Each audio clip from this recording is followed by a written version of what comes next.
Hi, this is Kevin. I wanted to present my Austrian and Hungarian army of the Lace Wars under the leadership of the Empress Maria Theresa. What a wonderful and dynamic monarch, one of the first of her kind. I think it's only befitting to play her march in the background. But the wars started, of course. I won't go into all the details. I'm not a historian nor wanted the channel to be such. But Austria was one of the largest armies during the 7 Years' War and even the wars of the Austrian Succession, fielding about 43 Austrian regiments and 10 Hungarian. But I love this army. It's one of the first one of my latest ones that I've created. Just got off the painting table, and I'm very, very pleased to present it. So I painted up what I would call a massive army made of Essex and Old Glory. Of course, I did not paint the whole thing myself. Half of it was painted by my dear friend Alex Kolin from Russia. He and I make very, very good partners together. We both have the exact same painting style. But we painted up close to about 26 battalions, almost enough to do the Battle of Leuten. 7 Grenadier regiments, 6 Pandori and 1 Jaeger, 5 Hussar regiments, 7 Dragoon, 10 Cuirassier regiments, 1 Horse Grenadier, and 12 guns with all the leaders. I'm very, very pleased and happy to have finished this. I had a lot of fun painting this army with all of its pomp and circumstance. It really is amazing.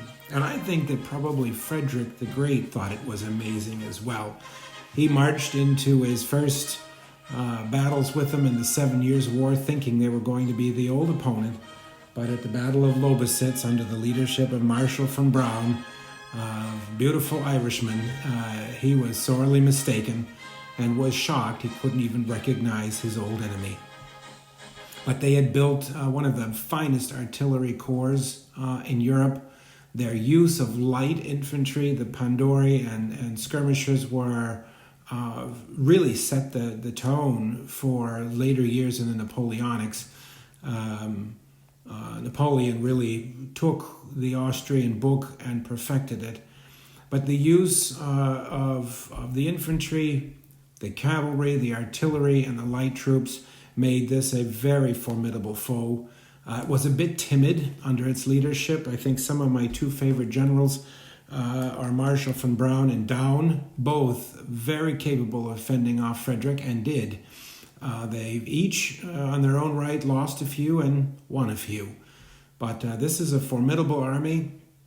It's a beautiful one on the table, and I don't know, I seem to like it with as a contrast to Friedrich with all of its white coats and its colors by regiment. It didn't have the lace that the Marlburian period produced, but it was beautiful in its own right.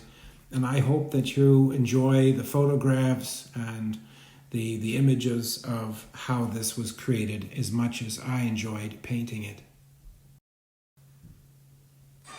You know, there's a lot of different books on this subject of the Austrian Army. I've read all of them, especially from the master, Dr. Christopher Duffy. Absolutely fantastic information. I tried my best in trying to paint the flavor of the different regiments. I picked out the regiments that were at the Battle of Leuten.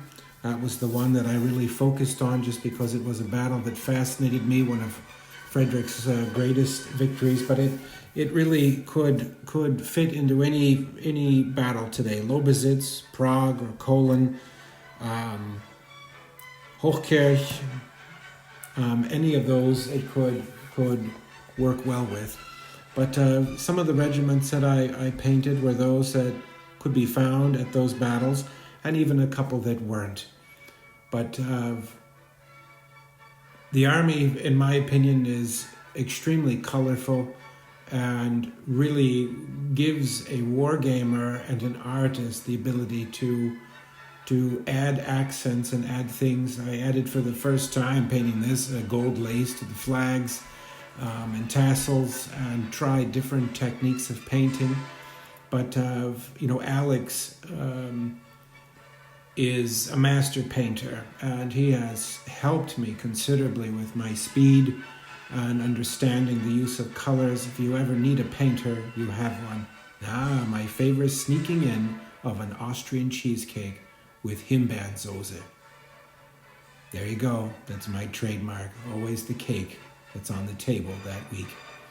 But anyway, going back, I found painting the cavalry probably the most enjoyable to me, especially the cuirassier regiments of Stambach and Anhalt-Zerbst. I did Benedikt Down, and what was really fun was finding their flags and individual banners, so all the flags are about as authentic as I could make it. Thank you for spending time with me. This is an army I've enjoyed painting, and I hope you enjoy it as much as I do. Greetings from Atlanta and the United States. Next up is my Macedonian army from Philippines.